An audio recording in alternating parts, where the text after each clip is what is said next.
Good afternoon. Welcome to the 2020 Black History Program. Our theme this year is African American and the Vote. Warren Central Junior High, Wednesday, February the 26th, 2020. Warren Central Junior High's Gymnasium. Our principals are Dr. Charles Stevenson, and assistant principals are Marlena Bowes and Nicholas Dodson.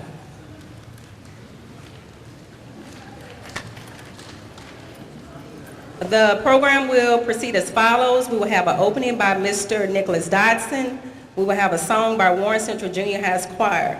And I'm sorry, before then we're going to change it. We're going to have the prayer with Ms. Ashley Anderson, and then we will have a song with the choir.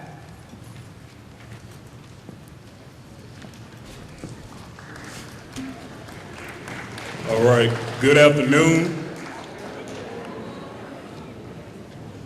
First, I would like to say welcome to our family members who came out today and friends.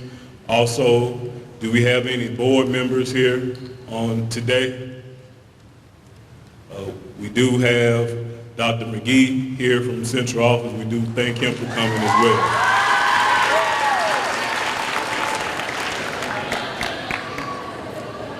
All right, students, let's quiet down.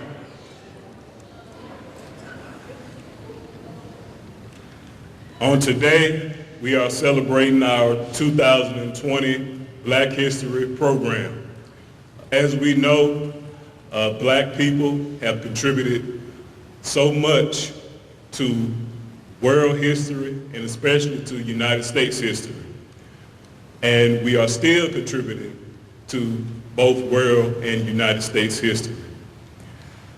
With that being said, today when our presenters come up, I hope that you open your ears, your eyes, your minds, and your hearts to receive the lessons and the messages that they will present to you. We want you to be respectful of each one of our presenters. They have worked hard for this program to present to you, and we want you to give them that respect that they earn and that they deserve. With that being said, we will go with our song, the prayer from Ms. Ashley Anderson.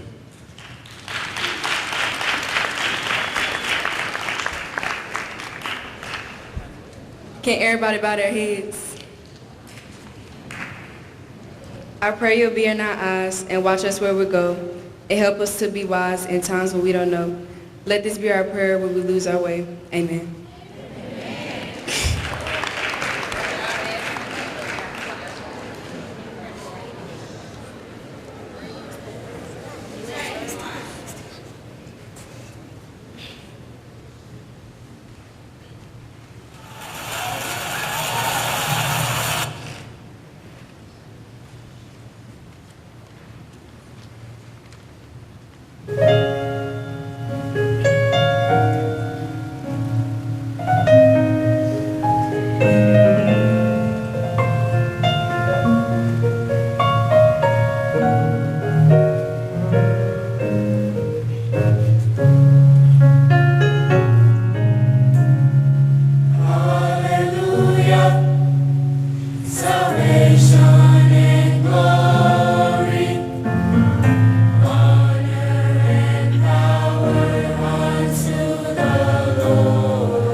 Next, we will have a welcome by Paul Winfield, the occasion by David Gibbs, and a song by Warren Central Junior High's choir.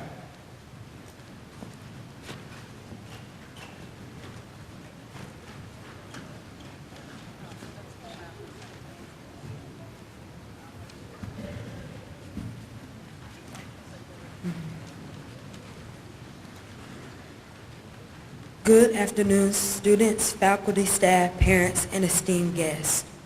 My name is Paul Winfield, and it's my pleasure to welcome everyone here today. Every February, America observes a special occasion known as Black History Month. This serves as a time to commemorate and celebrate the innumerable, invaluable, and amazing accomplishments of African Americans and the importance to our country's history. This year's theme, African Americans and the Vote, highlights the sacrifices made to secure voting rights for African Americans in the United States. Black History Month began in 1926 as Negro Week. In 1976, it became Black History Month. It stands as a wonderful tribute to the exceptional African Americans who helped build America. We are excited to have you here to participate in our annual Black History Month program. And none of this would be possible without the hard work of everyone you will see up here this afternoon. I hope you leave today motivated and inspired to exercise your right to vote and encourage others to do the same. Welcome.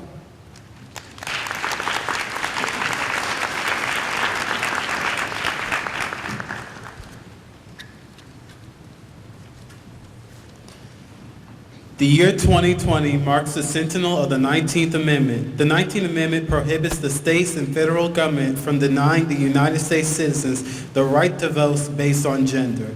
The year 2020 also marks the 150th anniversary passing of the 15th Amendment. This granted black men the right to vote after the Civil War. This year's Black History theme speaks therefore to the ongoing struggle on part of both black men and black women for the right to vote. Black disenfranchisement laws in the late 19th and early 20th centuries undermined the guarantees of the 14th and 15th Amendments for the great majority of the Southern blacks until the Voting Rights Act of 1965. Through the voting rights campaigns and legal suits from the turn of the century to the mid-1960s, African Americans made their voices heard as the importance of the vote. The fight for the equal voting rights continues to the day.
Next, we will have a poem, Hey Black Child, with Ashley Flagg, The Importance of Voting with Kamaria Hill, and Voting in Mississippi with Lena Drinker.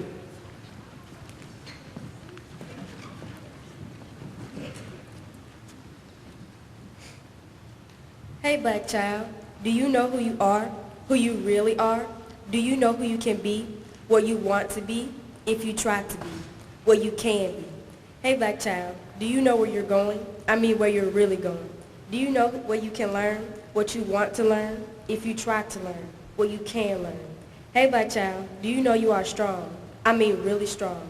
Do you know what you can do? What you want to do? If you try to do. What you can do.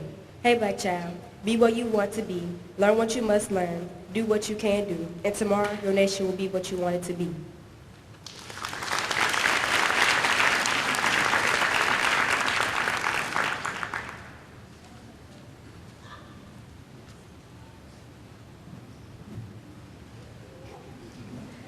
African Americans in the vote. The 14th Amendment of the Constitution granted African Americans the rights of citizenship. However, this did not always translate in the ability to vote. To combat this problem, Congress passed the 15th Amendment in the 1870. It says, "The right of citizens of the United States to vote shall not be denied or abridged by the United States or by any state on account of race, color, or previous conditions of servitude." Yet, states managed to find ways to get around the Constitution and prevent blacks from voting. Poll taxes, literacy tests, fraud, and intimidation all turned African Americans away from the polls. Many states used grandfather clauses to keep the descendants of slaves from voting. The clause said you could not vote unless your grandfather had voted, and a possibility for most people whose ancestors were slaves. A full 50 years after the 15th Amendment passed, black Americans still found it difficult to vote, especially in the South. The fight raged on for decades. In 1964, the 24th Amendment prohibited the use of poll taxes. In 1965, the Voting Rights Act directed the Attorney General to enforce the right to vote for African Americans. The Voting Rights Act created a significant change in the status of African Americans throughout the South. This act prohibited states from using literacy tests and other methods of excluding blacks from voting. Prior to this, only an estimated 23% of voting age blacks were registered nationally, but by 1969, the number had jumped to 61%.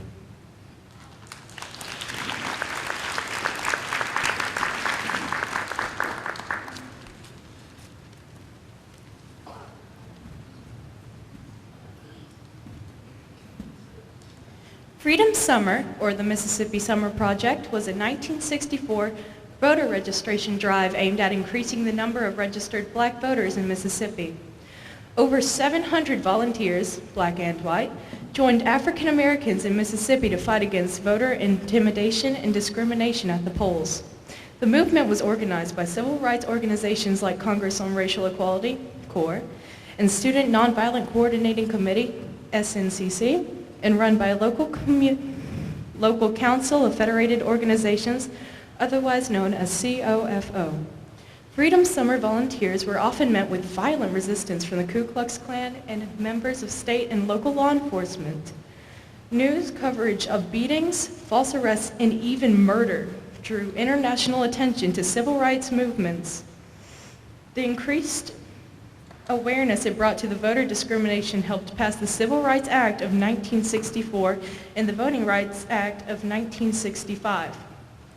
Prior to 1965, poll taxes and literacy tests designed to silence black voters were common. Without access to polls, political change in favor of civil rights was slow to non-existent.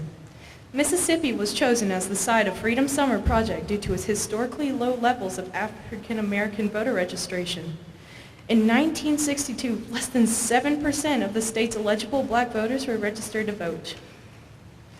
Among the first wave of volunteers to arrive in Mississippi were two white students from New York named Michael Schwerner and Andrew Goodman. They, along with a local Mississippian, James Chaney, disappeared after visiting Philadelphia investigating the burning of a church. 6 weeks later, the beaten bodies of missing volunteers were discovered killed by a Ku Klux Klan lynch mob that had the protection and help of a local policeman. The continued efforts of volunteers of Freedom Summer and the national attention they received helped convince President Lyndon B. Johnson and Congress to pass the Civil Rights Act of 1964, which ended segregation in public places or banned employment discrimination on the basis of race, color, religion, sex, or international origin, and the Voting Rights Act of 1965.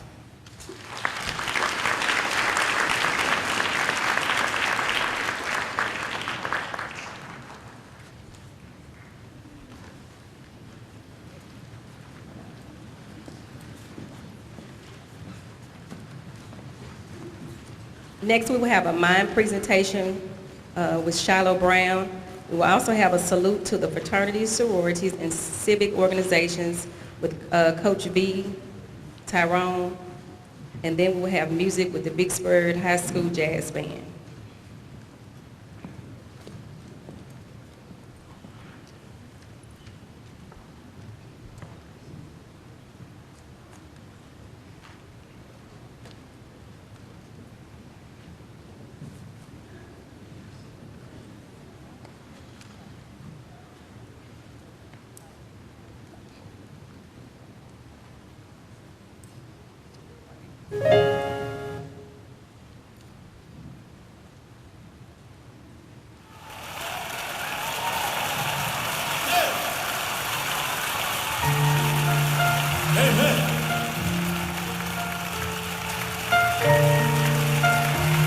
As the choir begins to sing, there are some of you who are going through your own storms.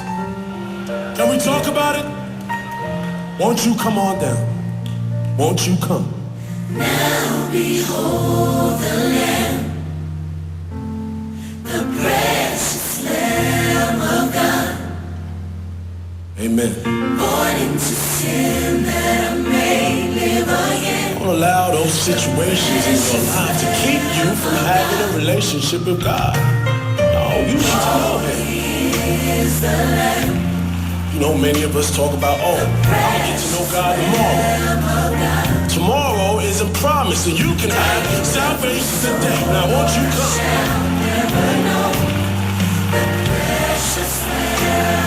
Won't you come on down, brother? Come on down. Now behold the Lamb, the precious Lamb of God, born into sin, Won't you come? that I may live again. You are Won't you come, precious sister? Lamb of Come on down, God. sister. God loves you. God be praised. God be praised. You told me Won't you to come? run, but I'm standing right here in the midst of my tears. You are the precious Lamb of God. Thank you, Jesus. Thank you for the Lamb, the precious Lamb of God. Thank you for the Lamb, because of your grace. There is no perfect church. If there's a perfect church, it stopped being perfect the moment that you and I walked in. But there is a perfect God. Won't you come? It was my sins that tore us apart, but I'm standing right here in the midst of my tears. I claim you to be the Lamb of God. Oh yeah. When I was little, my father read me the story of a young man who decided to leave home and strike out on his own. He was determined to live life on his own terms. And although he knew right from wrong, it seemed so much better to do things his own way. Even when I broke your heart, it was my sins that tore us apart. But I'm standing right here in the midst of my tears. I claim you to be the Lamb of God. Oh yeah. Thank you for the Lamb. Thank you, Jesus.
Upon his arrival, his father prepared a huge feast and celebration. When his other son inquired about this, the father told him, "My son has learned the error of his ways, and he's returned." It is my belief that upon that day of returning to that spiritual place, I will be greeted by the Almighty Father, and he too will smile upon me and say, "Welcome home."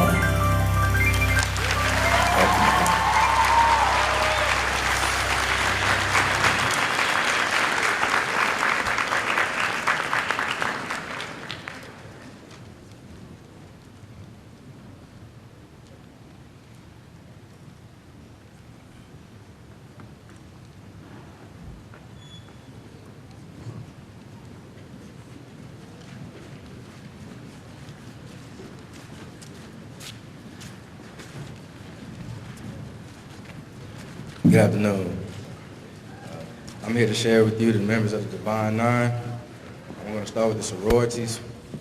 We have Alpha Kappa Alpha Sorority Incorporated, which was founded on the campus of Howard University on January 15, 1908. Next, we have Delta Sigma Theta Sorority Incorporated, which was also founded on the campus of Howard University on January 13, 1914. 13, I'm sorry. Next, we have Zeta Phi Beta Sorority Incorporated, which was founded on the campus of Howard University on January 16, 1920. Sigma Gamma Rho Sorority Incorporated, which was founded on the campus of Butler University, November 12, 1922. Now the fraternities. Alpha Phi Alpha Fraternity Incorporated, which was founded on the campus of Cornell University on December 4, 1906. Kappa Alpha Psi Fraternity Incorporated, founded on the campus of Indiana University, January 5th, 1911. Omega Psi Phi, founded on the campus of Howard University on November 17th, 1911. But Phi Beta Sigma Fraternity Incorporated, which was founded on the campus of Howard University, January 9th, 1914. Lastly, Iota Phi Theta, which was founded on the campus of Morgan State University on September 19, 1963. Also, we have a number of social and civic clubs here in the city. These clubs consist of We Care Community Center, Blacks in Government, Negro Business, and Professional Women, Vicksburg Homecoming Benevolent Organization, the LeSure Chamont, Camille Arts and Literacy, the Lynx Club, and lastly, the NAACP. And I'm a member of Phi Beta Sigma, and I serve as the Director of Social Action and the Social Sigma Beta Director. And this is the Divine Nine.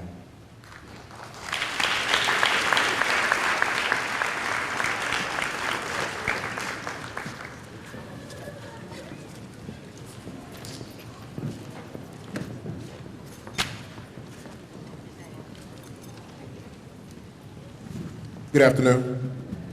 My name is Johnny Johnson. I'm the Assistant Band Director for the Vicksburg Band. Here we have the Vicksburg High School Saxophone Ensemble, and we're going to perform two pieces for you. First, from your left to right, Senior Cameron Beatty, Sophomore Renee Cormier, Senior Randy Barnes. We're going to perform a folk song / blues contemporary piece called Sometimes I Feel Like a Motherless Child, and then we're going to close with the jazz piece, Mr. Cool. Thank you.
Next, we will have a poem, I Can Rise, with Jamaria Atkins, Daisy Gilbert, Brielle Miller, and Anasia McLeod.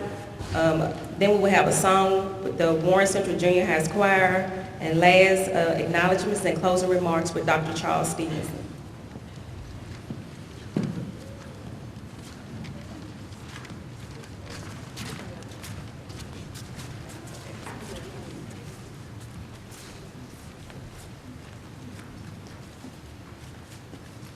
Megger and Martin lived and died. We remember their works nationwide. They were powerful men who did a lot of good. We appreciate their supreme sacrifice.